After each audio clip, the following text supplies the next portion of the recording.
All right. There are leadership coaches, and then there are leaders who've actually sat in the chair.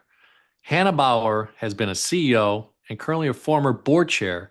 And today, she's transforming organizations worldwide through Maxwell leadership. Hannah, welcome to the Go4CEO channel. How are you? Oh, I'm doing awesome. Thanks for having me, John. Excited to be having this conversation with you this morning. I love it. I love it. Well, I love the background. I'm always, I'm an admirer of photos and books and obviously your own book here that I see there. It's really interesting, right? What we surround ourselves with. I'm still a little bit holiday-ish on my side. We still haven't brought it down yet, but using this space to do the podcast. But look, you're the main feature today, and we always love starting with kind of the ideation, right? Where did this, process start for you? Were you a corporate person? Have you always been an entrepreneur? Give us a little bit of that taste of where Hannah Bauer came from, and then that way we'll speak of other areas that you influence now. Sure. Well, if I would say it's like a lot of it started out of desperation, really Okay. just trying to come up with solutions to a lot of the problems and really learning from mistakes. I think the initial desperation was that desire to live, and that was where a lot of my the hardnomics and the frameworks come is from surviving a heart disease. So it was just the fighting for the breath. When it's the heart is the beat. If the heart's not beating, nothing else goes in Mm, place. So a lot of it is learning to live in an uncertain moment because they didn't know what was going to cost the episodes. They didn't know. I mean, again, when a heart attack comes, it's not something you expect. So things caught by surprise. So a lot of my looking and observation and in trying to find a normal within with something that's not normal really shaped what I'm doing today. Outside of that, then I get into into business, being an entrepreneur, found that a lot of the things in entrepreneurship felt like a heart attack. So, like, if you're really looking at it, between the stress, leadership, teams, all the things that you have to keep up with, the culture aspect, there's all this vital signs and essence to an organization. And then I found myself actually going through a lot of the similar symptoms that I did, except this time I didn't have a heart disease. I was being exercising leadership. And so mm. this is where my frameworks, and I had to go back to the beginning to understand how could I not only help my current team, them come up with the solutions, but really this was something that not only helped our organization, but later on it started to help our industry. And it was utilizing a simple framework. It was really taking a look at the internal alignment, taking care of yourself so you can have that external execution. And that's where the processes and systems came into place. Understanding that failure and mistakes are part of progress. They really are. That's part of my story. And obviously I'm alive here today. So that I'm a result of innovation and I'm a result of collaboration. And that's because before the innovative part happened, there were a lot of mistakes and failures that went along the way, even in the treatment and trying to come up with a solution. But eventually, because the great professionals learned from those failures, it gave birth to innovation that later on, when I learned what it meant 20 years later, it had saved 3,000 other children after me. So I Mm. 100% believe in the frameworks and the methods, and really is something that I'm excited to bring here to leaders and organizations, and for having this conversation with you. Well, it makes me super curious because obviously from your own scenarios and struggles and things that you had to go through, you breathed this beautiful book and the knowledge of kind of what you're sharing with other companies. In a similar vein, over the last 2.5 years, I had a chance to write my own book, and I love the things you're talking about, frameworks and alignment, which is chapter 2, right? So big. So. When it comes to really dealing with businesses and starting to put that together, right? What was the thought there then? You'd struggled, you went through these things, you rebirthed yourself, kind of a phoenix per se, right? When you think about then now, okay, hey, let me go on my own and let me teach others this component that you figured out. What was that like, and where does that framework of a business, even for you, start at that scenario? So for me, it was helping people. I always wanted to serve. I think that was one of my big aha moments was when I realized that I could be a leader, and it wasn't because of everybody, it's only certain people could be leaders, but really it was a attitude of service. So Mm, it's that attitude of service and the really wanting to serve others. That's where a lot of this came from. But I realized also in me wanting to serve, and as I saw amazing, great leaders serving, I also saw a common thread of burnout. Usually, when I ask great leaders, "Well, how are you?" "I'm busy." "Well, how you been?" "I've been busy." There's always this busy and never-ending sense of like I just trying to catch up is not enough. Then trying to take a breath in between incorporating and leading and all these parts. Now, again, I remember just the exact same feeling as a kid going through what really heart disease felt like, that always never enough, never being able to catch up, getting things into rhythm. So mm, as I looked into the framework, what would help, I realized what got me through. Again, it was in my situation, and later on, a lot of times it's ambiguity, right? I mean, I didn't know what to expect. I didn't know when the problem was going to come. And also, there was no clear cut way. This is how we're going to deal when it does come, because there was no solution in mind. So I had to, again, learn how to deal with that. But there were things I couldn't do by myself. Honestly, as a kid, it wasn't like, oh, I'm going to get ready for this. It was my support system. It was the love that surrounded me. It was the people around me that encouraged, the people that around me that monitored, people, the sustainability aspect didn't come because had superpower. Really, the sustainability aspect came from the network, the ecosystem that was around me that sustained me during those times. mm, And I see the same way with leaders now. When I look at service in looking at teams, looking at culture, looking at frameworks, looking at alignment, key like a key factor is going to be that ecosystem, that support system, that team, that infrastructure that is there in place because you have built into, you've been intentional in building it, or you have an idea of the direction that you need to go. That's really going to help sustain during those tough times, in the times of we're having to pivot, times that we have to respond to external change, times that we have to respond to internal change. Those are the things that I'm seeing now with the framework. I had to be able to transfer that to leaders, and that's where Beat came from, and that's where Core came from. mm. So, it's interesting. You put together this framework based on, again, your experiences, but then to translate it into the business world, to then, they say you're transferring emotion, transferring energy, right? And it sounds like you've put that into motion into a business, which is really cool, and a different way to approach things. So, was there also maybe a track record of things that maybe you accomplished that then propelled you into this, kind of coaching, masterful, consulting side of the world? Absolutely. So I think one of the things is when when you've been in the hospital for a long time, like I spent a lot of years in the hospital. I mean, holidays. There was times where I was too high of a liability. I wasn't allowed to go to school. Mm, So when I got out, essentially, it's almost like getting out. Like, hey, you're normal. You got your normal card. I wanted to do everything, and I did. I went and but I wanted to do everything, and I didn't know where to start. So I started back where the only place I knew. That was the hospital. And I mm, started volunteering. I became a volunteer.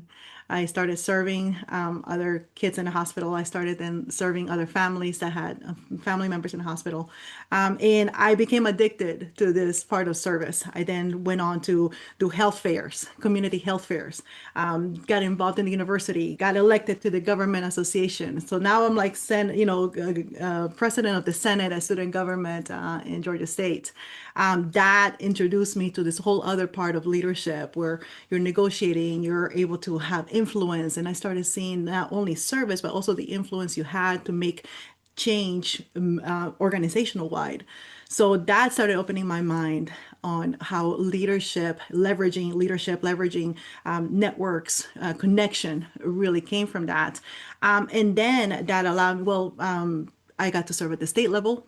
I then, as a business owner, got to serve at the local business association. I got to serve at the chamber. Then eventually with my business, as I started utilizing the same tools, the same service, the same looking at influence, I was elected in DC in 2014 to the American Association of Publishers, which is Mm, our the leading organization for the entire K through 12 education.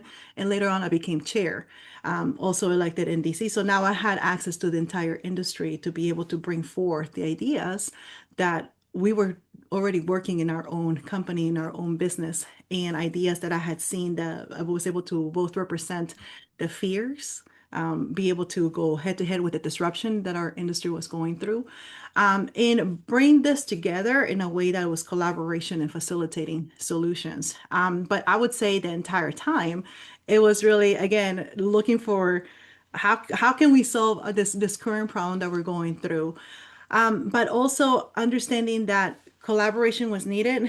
I needed to learn, and there were a lot of things that I didn't know. And if I would say like what really was my, like what really got me is understanding that there were things you just don't know what you don't know, and that's mm, okay. You just have to get in the room and be able to listen and be able to observe, and ask questions. And I believe that really that's where a lot of the where the leaders, and especially in a world where we have so much of the technology coming in, the integration, the change in needs, the change in the labor force, is going to take that leader that is going to listen, is going to observe, and is going to bring people to the table and leverage that knowledge so we can come up with solutions that are going to work for all. mm. You're making me think a lot about, that scenario, right? So when they bring you in, is it typically an individual that says to themselves, "Hey, I really need Hannah's support, and I want to be able to have her side by side with me to, do some things that are innovative or change in leadership within the organization that they happen to be in?" Or do you work with more solopreneurs, startups? Where is kind of your, avatar, at this point of your business? So it's been in a couple of places. It's been interesting actually. So either people are calling me because they have had a massive downgrade of income and now they're having to go lean. I'm a black belt Mm, in Sigma. So I'm a continuous improvement person. I mean, that's what we look for. We look at going lean, being efficient, being profitable. So I'm getting called for like we're losing our labor force. We've lost main clients. Our income is going down, and we still need to operate. Actually, we don't just need to operate. We need to evolve. So when you have limited resources, also not only having to maintain what you have, still keep it alive, your business, but mhm. also innovate in that part. That's where the challenge comes in. So that's where I help leaders. So usually I'm brought in by the board of directors. I'm brought in by the either the executive director or CEO to be able to work with their main team, their core team. The other opportunity that usually I come in is because like, oh, this is like amazing new grant or amazing new opportunity place that we can serve, like, but we don't think we're ready for it. Mm, We don't know who we need to hire. We don't know, like how will we even pursue. It's going to take capital because, it takes having that capital funding to be able to even pursue other things. Where do we need to put the money in if this is not a for sure thing? So that's where I also help in is and be able to prioritize, being able to look at the different talent pool that needs to come in to be able to go after these different opportunities that the leader is envisioning, because they've had great success and now they want to be exponential in their impact. So those are the two times I come in. Usually it's a person, the executive, the CEO that brings me in. But like I said, sometimes it's the HR team because they're looking at the usual place where it shows up is in the labor, like what either because there's been a downturn in labor, they're having to really be strategic with who they're hiring. But also in the part of the process in the system is the metrics. How do we measure? How do we prepare for the future that they're seeing? Either it could be a downturn, or it could be like we just don't know. For example, in mm, the industry, right, that happened in the publishing. The disruption that we went through was we were mainly a print industry. That's where books were big, right? You wanted hard Hmm. bound books. You wanted like the books that you can feel and touch. And then suddenly this ebook started coming in. And then the ebooks were not just ebooks. I mean, the content was even free in a sense. So when we're talking about the publishers, where the money and the treasure is the content, how do you compete with free? And it wasn't just one other publisher, it was all this silent competitors that started coming.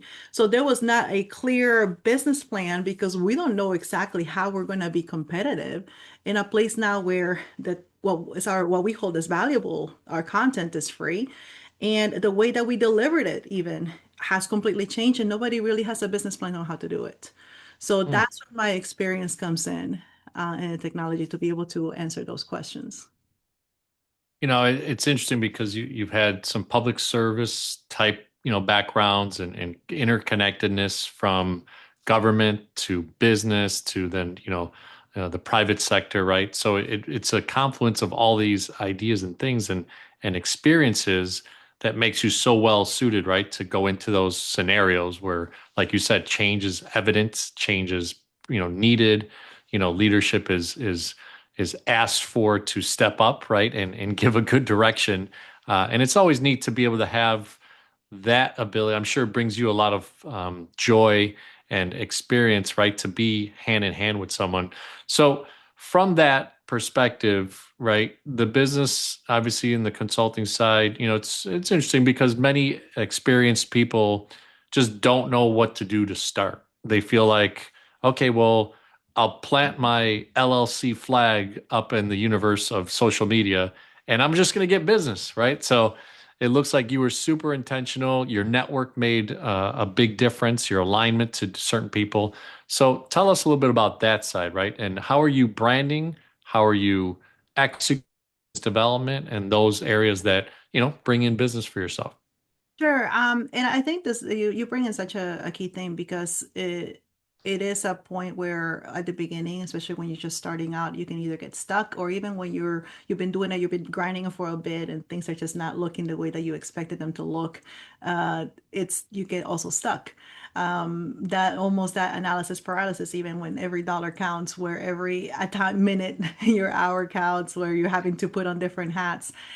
So I would say the number one thing for me, and really what I learned through my entire experience, is the power of hope.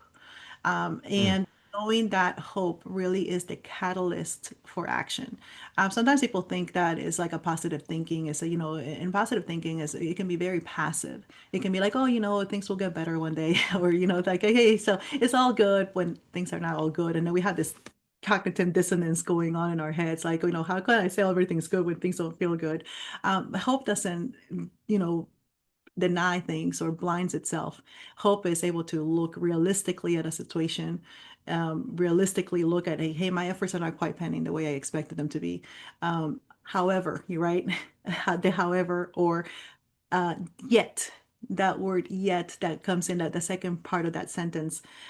So I would say one thing is really one of my main services when I go with leaders is really able to ignite that hope.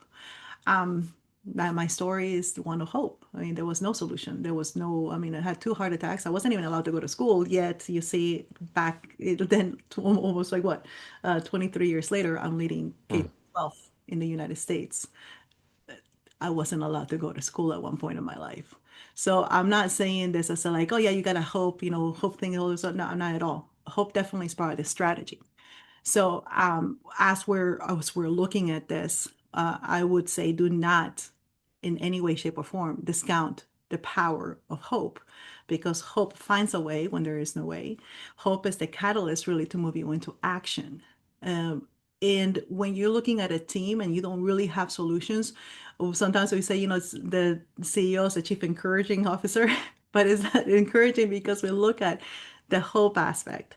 So mm, that would be the one part. A lot of times we think it's like we need one more strategy, one more process, or one more system, or another product, or another R&D, and it's not that. It is really honestly an attitude, internal attitude from the leader, being able to then also transfer. in the ability to realistically, not like, hey, I'm just going to put in a bunch of hot air to people, but realistically looking at the situations, but framing them in a way to where you're opening up your team to be able to have those very needed conversations that are both realistic, but are solution minded and solution oriented. So that's what I would how not only would I help, but that's the first place I would start. I would check, do I check up from the neck up, look at where you are and hope. And what are some of those things? I know I have made the mistake on like, oh, I'm thinking I'm like a very hopeful person. Yeah, I went through all this. How can you not be hopeful? Every day is every day above ground is a good day, right? And yet I found myself there were many areas I wasn't even looking for in solutions. I masked it by time management. Oh, I don't have the time for that, or whatever that is. But it really wasn't a time management problem. It really was a hope problem. And when I Mm, was able to realize the difference between that is I'm now no longer solutions for looking for solutions in this area. I started checking, well, what is my hope in that area? And realized it wasn't that I didn't have time. I actually did have time because I was putting my time in the wrong things. But if I was to be able to direct and be intentional to put my hope in that, it wasn't a matter of time. It was a matter of looking at the impossibilities or the challenges, fueling it with hope, and being able to then start testing out solutions. And not every solution is going to work. It's okay. That's part of progress. Like I said, like the innovative surgery for me, it wasn't the first one they got it. No, there was an open heart that failed. There was a heart cath that failed. There were many drugs that failed mm. before that. But all of those were part of the progress. And that's what gives birth to innovation. Well, and it's interesting, as you're sharing, and what a powerful message you just shared the last few minutes there, right? Seeing kind of where you came from, the challenges that you went through, the place that you ended up with, the K through 12 influence, and now obviously being in the marketplace, in the industry, and the Maxwell Foundation, and all that stuff. Would you agree? And I'm going to take this a little bit different than most interviews because you're making me think about a word I love, which is momentum, right? Yeah. A lot of people, dig, dig, dig, dig, dig, or work, work, work, work, work. And then almost it feels like the second before momentum hits, people stop. And then Mhm. you have to start again to rebuild that momentum. And that's where frustration starts to kick in. So I'd love your perspective of, with this hope and the mindset of it and what you're trying sharing and really sharing something real, would momentum have an activating solution there as well? What's your thoughts on Oh, yeah. Well, exhaustion that? is real. Tiredness is real. 24 hours and 7 days a week is real. So when all of those things are, they seem to almost like be playing against you because like I can't even think if you have tried to make a decision when you're very tired, you realize you're not making the right decisions. So momentum has and when you're able to not only recognize when you're in that momentum, but really ride that wave, it's such a relieving feeling. Um, I don't know if you've heard of Zig Ziglar, but one of the things Hmm. he used to use when he went on his on speaking, it was the water pump, right? The Correct. Yeah, yeah. so if you remember, there was a point like you gotta pump it, pump it, pump the pump, right? You gotta pump it. But if you before the water came out, if you stopped, all the pressure, all the water that had come up goes down. And it wasn't like you're picking up again where you left off. No, now you have to start again from the beginning. So that's the thing. I mean, if you think about it, in starting before, stopping before the momentum happens, because momentum really is when once you get that water all the way up to that pump, what happens? The water starts flowing and then it's a steady part. But here's the deal. You have to recognize when you have to go fast. You have to, and the ability as a leader to when you have to accelerate, when you have to decelerate. Because remember, once the water gets over that pump, the momentum to continue to put it, to do the same effort and the same strength is only going to wear you out. Well, you don't need to be doing that. And that's Hmm. one of the things that I see with leaders where they have gotten that momentum. But it's like, no, no, now we need to do more. If I just push more. And no, what you're doing is you're going to tire yourself out. It's not going to be more effective. And honestly, it's not going to get you ready for the next part where, the next challenge or the next opportunity that's coming in. So I would say is being able to recognize what is momentum for you? Being able to know, how would you know right now if you are in that rhythm? My problem in heart was both tachycardia, meaning it went really fast, but also it was a rhythm. Mm, So not only did it go fast, but there were times where it was going irregular. So it would go super fast, super low, super fast, super low. And it was out of control. So it was those high and lows uncontrollable that were out of rhythm that really tired me out, even more than the fast rhythms that were going. If you think about it, when you go on a treadmill at the gym, when you're steady, if it's a steady thing, you're hitting zone 3, zone 4, zone 5 with your heart, you're still managing it because your breathing is getting in rhythm with where your heart is. But when you stop, it even starts feeling a bit uncomfortable because mm, you're trying to catch up your breath with your heart, right? Because it's still like your heart is kind of going fast, but it's going slow, but then fast and slow.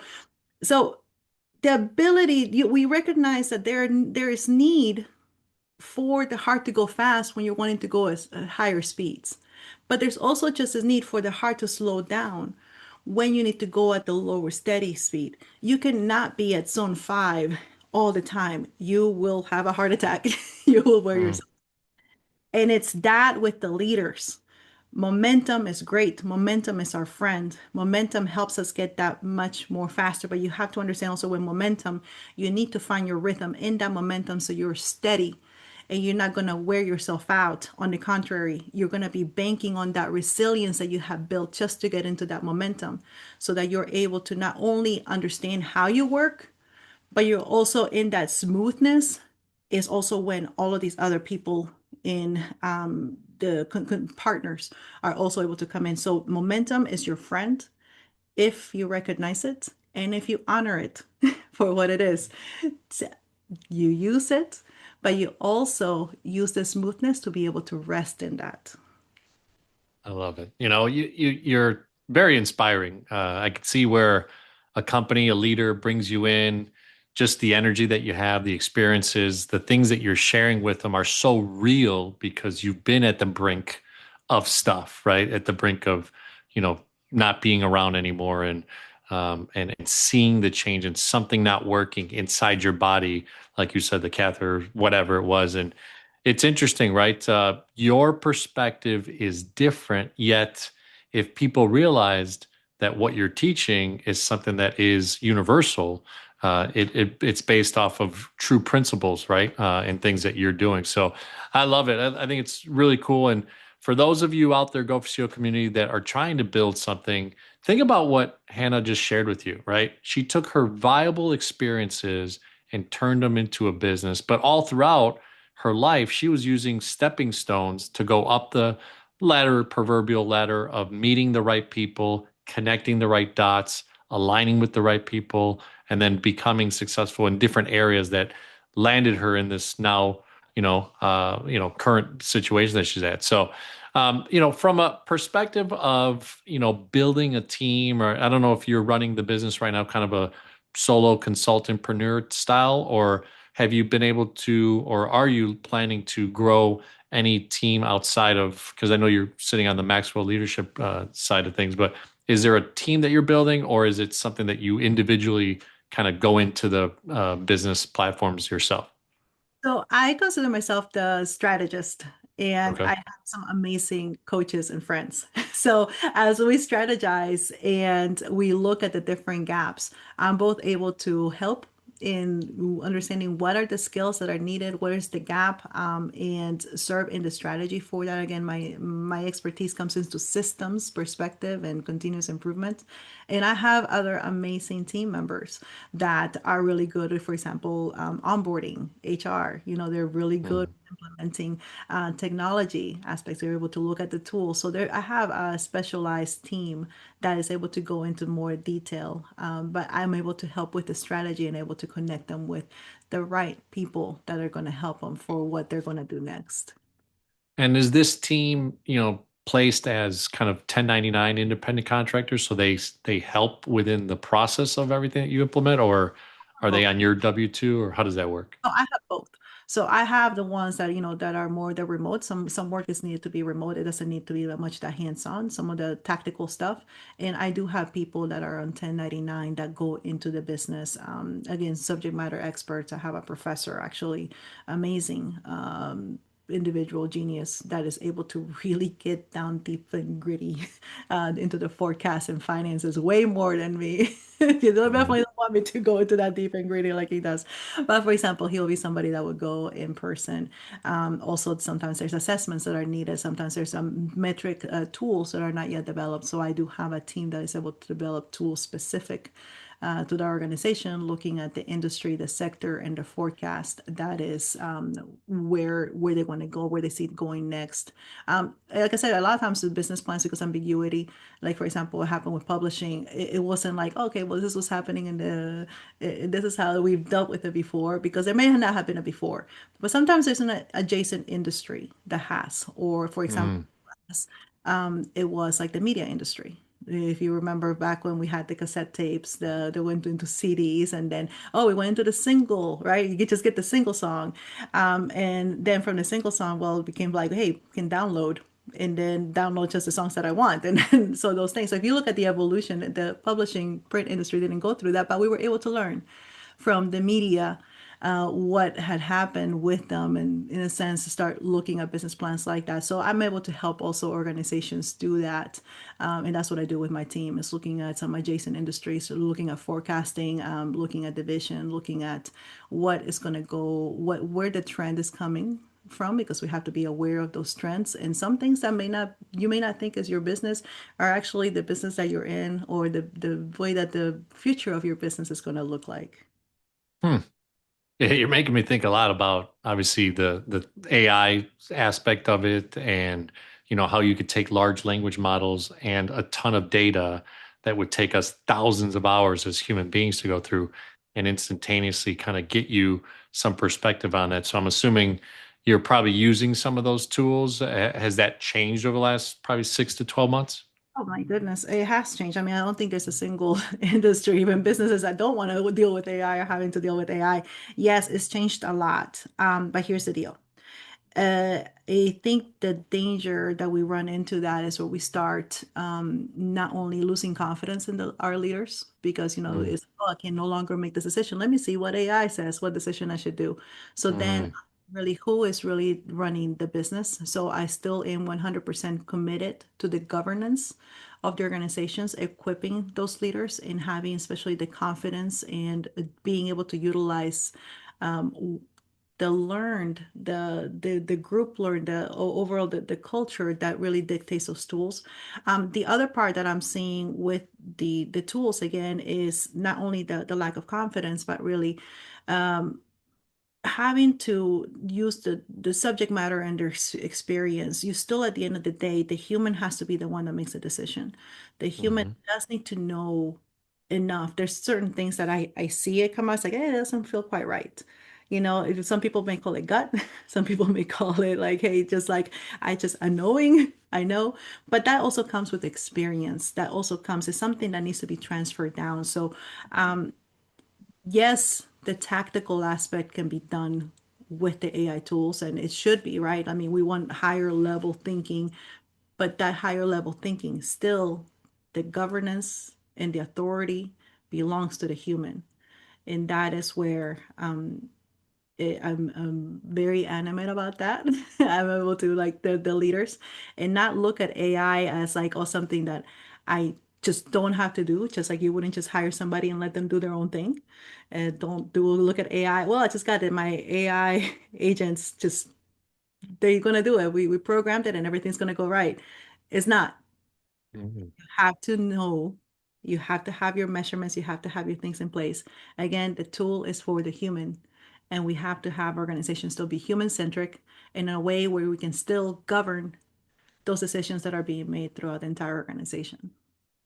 I love the old saying of inspect what you expect, right? Oh, Yeah, so it's interesting. I learned that a long time ago, and I caught that. And a lot of things that you do, right? I'm a commercial banker by trade. I deal with a lot of small to medium-sized businesses, typically 5 to 150 million dollars in top line revenue. And they're looking to grow from 5 to 15, from 15 to 30, from 30 to 100. And yeah, little things may tweak, and this new technology may help you in certain aspects, but you've got to be able to inspect what you expect, right? So really interesting stuff. So last thing, a couple things before we end the podcast is I was intrigued by because I think a lot of people don't realize that collaboration is a big deal in business, and especially when you get into this kind of consulting coaching world. You write a book and you've got all this subject matter expertise, but you talked about alignment with the right people, this professor that's a super genius at certain things on the financial side. What does that look like for billing wise, right? Invoicing your clients. How did you start to learn the rhythm of, okay, hey, this project is going to take, professor, this person, and myself. Let's go as a team, and here's what I need to charge for that. What does that kind of look like for you, or are you redefining it, on a time by time basis? Well, I think when there's a certain milestone we can look at, right? I mean, if you start looking at like, for example, the apps and Apple, right, is the 60/40, then you start looking at the 70/30, and as far as like even compensation parts. So it definitely is something that is fluid in the sense of there sometimes the lead or just the referral, this essentially is almost like a referral fee, right? Where it's like a 20%, 25%. So you start looking at percentages like that. I think a lot of it is the involvement that from both parties, but also the opportunities, right? So there, for example, I have somebody that they have a tool, an assessment. So I'm not going to be running that tool. I'm not interested in getting certified in that assessment. So I am perfectly fine with them running that, and hey, the assessments, that's your deal. But I'm still able to have that. There's still the customer in a sense is my main customer, and is something that if it's mutually agreed, hey, this is really going to be helpful for them. Absolutely, you take that part, especially when it's proprietary. It's something that is good. I think we have to think in when it comes to partnerships. Also, there's an abundance, and you'll have a very much different outlook in how people deal with partnerships for when they come at it with from a scarcity mindset versus an Mhm. abundant mindset. The scarcity mindset would just want to protect and run everything, and they want to control the uncontrollables, which you really can't when you're talking about contractors. When you're talking about partnership, I mean that's the reason why you're contractors. So you have to look at it always with the abundance and knowing that. And I love this from Zig Ziglar. Is what that you can have everything in life you want if you help enough other people get what they want. And Mhm. when you're talking about collaborations, there's certain doors that you have access to that they may not be fully yours, but because of the mindset of abundance, you're able to bring in people that are going to be really help the customer, really being customer minded first. That is going to help them. And later on, they'll have an opportunity to also pay you back in that sense. They may have a referral where you're able to really serve that customer more. So I think it has to be looked at that way. What is the end goal? For that person? What is the result that you're looking for that and the involvement of the different parties? Sometimes there have been times where I've even, I'm a keynote speaker and I'm not the right speaker for that event, but I do Mm. need somebody who's the right speaker for that event. And I'm able to like, once we have the discovery call, say, I know somebody. I will send them over to that instead of trying to like, sure, let me do it. Because the main thing is to serve that audience first. Now that Mhm. speaker, they sometimes, they've done 20%, 25% referral fee. Like I've done it for other people, 25, 20%, but then that's their customer. I think again, once is knowing your lane because it's not just about, and that goes with the scarcity mindset. Sometimes you just want to say yes, yes, yes, yes to everything. And then you're running on these fumes and then you're really out of your zone. And next thing you know, you've been saying yes to everything and you really don't know what your core is. That Mm. makes it to not be operating in your purpose. You're not really operating at your best and you're not being fulfilled. Again, it goes to having fun, having excitement in what we do, growing in our strength zone, and being abundant and being humble. And really a confident leader is able to invite other people to the table. And that's going to work for all. It honestly is, especially for my solopreneurs. Because I mean, I've run into both, right? run into a lot of people that want to take everything, or just like, hey, you'll get a little 5%, and they'll take the 95%. It's like, you know, there have been times, right? I mean, you start looking at as an entrepreneur, you can wake up unemployed every day. Essentially, you're making a case for like, hey, this is how I can serve you. But really, the aligning with people that have that abundant mentality and understanding, like, hey, we really want to do what's going to be best for this customer. Really, is going to be what's best for our community, for our ecosystem. Because when they win, we win. When I'm able to refer somebody that does a really good job, I'm going to look good. Hmm. I'm gonna be the one, and then they may come for me for something else. They may come for me like, hey, this other thing. But when you're able to surround yourself with good people that really want to serve the customer, it's really the percentages. I think, in a sense, they're very important, but they become secondary also because if you're thinking the long game versus the short transactional part, when you're playing the long game, the sustainable game, doing good business and looking at percentages on things that are, how they're working out and doing good for the people that refer you as well is really going to take you a long way, for profitability and sustainability. So it's interesting, right? In your world, there's a lot of confidence and trust that you have to have, right? Especially when you're referring, right? And I think a lot of people don't know how to equate that. So could you give us a little bit of insight to go a little bit deeper on this same pattern sharing that you're doing? When you think about vetting the referrals, the people that you're going to do business with, and then also billing it based on that referral fee, what kind of mechanisms do you have control of, right?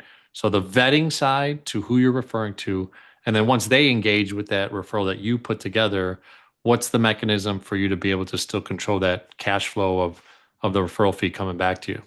So there's a couple of ways, right? I mean, well, first of all, is the relationship that you have with the end user. Mm, It's making sure that, again, that they know, right? Because you're still positioning yourself as a partner with them. Let me find you the correct partner for doing this type of work. So one is building that relationship so that they still remember you, so that, hey, when you talk to them, tell them that Hannah told them to talk to them, right? I mean, so hmm. you already have a way that, like, hey, when they say they come from me, there's an agreement with that part. Affiliate is a way that people do this, right? Like, okay, use my affiliate code, or you may even have your own, and which is very simple to do. Even like the way that you redirect to somebody's site, they're using your own link. And then the people can even see that if you're just talking like, hey, this person came to their website and started looking at their services through my link. And there's a Hmm. to be able to track that.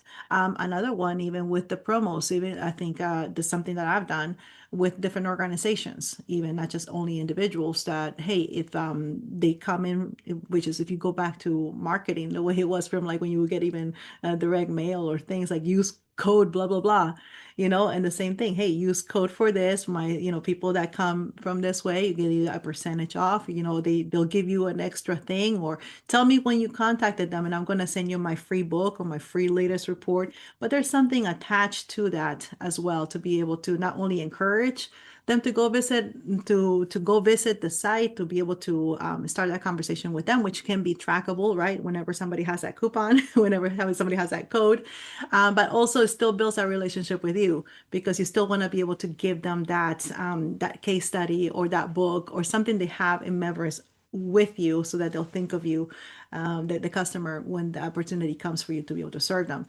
So affiliate, working some sort of affiliate code, also making sure that the client is using you, like, hey, that they'll, and again, it's not only making that introduction, having those emails, but it's good service, right? It's like almost like a white glove service. Let me make that introduction for you, or tell them, if you tell them that Hannah sent you a Hardnomics, you came through Hardnomics, they'll do this extra thing for you. So having those things into place, again, you're building that relationship, the tracking, again, in the trust, depending on the partnership, right? I mean, you have Some of them that may be one-offs, like for example, like keynote speakers. I'm not necessarily going to be working with a group of keynotes, but there may be one-offs, right? So it's even following up, making those introductions.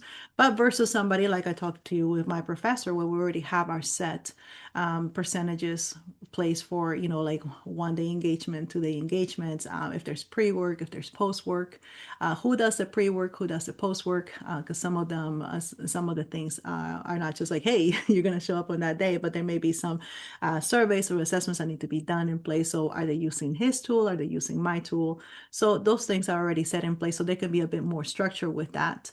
But you just got to look at what, in business is the same way, right? When you work with contract workers versus employees, versus Mhm. when you're bidding for even government grants, when you're bidding for funding grants, even. I mean, like there's certain ways, like, okay, what am I, how am I going to track this? And there are different ways in working with it. And the same thing, even if you're bidding on a job, because and that's a wonderful thing about collaboration is then your experience is all aggregated. And when your experience is all aggregated, then suddenly instead of 5 years experience in this sector, you have a combined 30 years experience instead Mm. of having had, 50 clients in this particular thing. Suddenly you can combine, hey, we have served over 300 clients. So there's a power very much in collaboration, especially when you're talking about going for those higher bids, going for some government bids, for those of you that do government contracting, going with a subprime, because then your capabilities now become part of their capabilities. And there's Mm. a lot of power in that. Interesting, interesting. So yeah, no, there's a dynamic to it, right? And that's the beauty of watching this podcast GO4CEO community, seeing Hannah and what she does and collaborating with her and getting a chance to get to know her and what they've done with Heartnomics and all that good stuff. So, as we end the podcast, we typically go through CEO, right? So client experience, engagement, and operational excellence. And you kind of touched on all of them in some ways today. But if you think about from a value proposition, high level, 30 to 60 seconds, right? Client experience, what could people expect when they do business with your company and your business? They're going to be loved. That's why I love it. Love and excellence. So client experiences that they're going to feel good. They're going to have the emotional intelligence that goes with that, but also the operational systems that go along to make their vision a reality. Awesome. And then engagement, right? A lot of times, leaders, I love to ask them on this podcast when we say, hey, are you a break bread person? Do you like to go to dinner? Are you a breakfast or do you do retreats with your clients? Do you do skydiving, as an example, right? So, what are ways that people could expect when they're engaging with you from your independent contractors to your clients to just friends? What's kind of the style that Hannah has for engagement? Well, I like to listen and I like to have fun. So one of my favorite things is dancing, and I think in dancing is such a great leadership experience because there's a constant communication going on when you dance, either for fast or slow. We're going this way, we're going that way, and for that it takes a lot of ability to build that rapport, the ability to be able to really see you. So in the engagement part is I know both how to follow and how to lead. And I think of when we're talking about partnerships, there's times where you have to listen, you have to just look at what's going on, but also be able to create that spark that for that customer for that engagement, and really make a safe space. For me, the main thing is making a safe space to where you can be curious and explore different ideas in a place where it's judgment free. And it's okay as long as we can learn from our mistakes, we'll walk through that right away. But a safe space is the main thing. All right, so personal question, just because I'm Colombian and I like to hear this. Is it salsa, merengue, bachata, country line dancing? Like, what's your vibe? Which one do you like? What's that? Salsa, merengue, reggaeton, of course, but no, salsa is. All right, awesome. Well, there you go. So, if you see her on the dance floor, always ask, right, politely, "Hey, can I have this dance?" Right, and go out Yeah. and. But it is such a rhythmic scenario, right? Like you see some couples, man, that just move and flow, and it's such a beautiful art. And then obviously, sometimes it takes a little bit initial steps to get to know someone when you're dancing with them. So. Gosh, and the dancing does tells you so much. For example, I just went to Buenos Aires on a transformational trip. We were Wow. training leaders there, and we got, one of the things was we had to learn the tango, of course. Oh, But in the tango, I didn't know that the male always faces forward, the female never does. So it's like complete trust. Like you will never, because in salsa merengue you can go either yeah. way, back and forth. No, the partner never has a look. You never look at where you're going. You have to complete trust and understand even like the all the other signals that you're talking about. And I'm just like, oh my gosh, this is amazing when Uh, you're talking about leadership, because I just didn't even know the rule of this dance. And really the trust, and that's what you're saying, like all this tango, the one partner is always blinded to what direction they're gonna go yeah. completely. But dancing to me is, you have to know when to lead, you have to know when to follow, you have to know when to go fast, when to go slow, in a rhythm. And that's, I think that's completely, that's what leadership in a nutshell. You gotta be in Yeah, no, rhythm. I love it. I love it. You know, like my mom, full Colombian, definitely loved to dance, and she was always very encouraging. Hey, get out there, do this, stuff. So it's part of my life, the dancing side. So last one is operational excellence. When you think about the tools that you're using right now, the way that you're staying connected with your clients or just organized, any tools that you're using in your business from operational excellence. Well, first of all, calendar. Okay. But no, operational excellence. Um, we can be bombarded with tools, but you really have to know Mhm. what are the tools that you need. Operational excellence to me is not about having more, it's about having less, especially when in a world where you have an app for everything. So, operational excellence, again, is not about not only the adoption of tools that are going to help us, but really, in a way, the burning away of things that we're no longer going to use, and they have to be simultaneous. You cannot just keep on adding and adding, and we'll get to the other things later. We'll see which one works. No, you got to have that plan, because it's kind of like a house, right? You keep on buying stuff and you don't get rid of stuff, you're going to have a huge room that you cannot walk into. So, and I see that especially affecting sales teams. So many apps, so many things. So operational excellence is one that is both looking at the processes that are for the things that need to get done, but also you're looking at the systematic impact of those processes when implemented and who all is going to be impacted by that. So looking at the tools, excellence again is going to require not perfection, but it's going to require the ability to be able to catch those mistakes. So the best way also when looking at tools is, how, if this is not working for us, how will we know? And if it is working for us, how will we know? And everybody needs to be able to answer it the same way. I love it. I love it. I've recently had a bunch of managed IT guys and gals on the podcast, and they talk about their trying to revolutionize their own industry because a lot of those people come into a company and just tech stack, tech stack, tech stack, like this next and next, next, and they've been minimizing that to exercise that fluidity, right, and better sense of kind of not having to use 12 things, use one or two things, and master that and make it really good. So tell people how to get a hold of you. What's the best way to interact with you? If they want to book a discovery call or something to interact with you, what's kind of the socials and everywhere to get a hold of you? Sure. Well, thanks for asking. LinkedIn is probably my main one. I'm very active there under Hannah Bauer. Also, you can go on my website, heartnomics.com. And the Heartnomics is the economy of the heart. So it's spelled HEARTNOMICS.com. And I have there an assessment that you all can use. An individual one is a free one for alignment. So for those of you that are interested in the alignment part, how am I doing with my heart leadership? There's a nice pulse check there for you all. I love it. I love it. Well, hey, alignment is chapter 2 in the book, the 4A formula, untangle any challenge and think like a CEO. So just came out in October.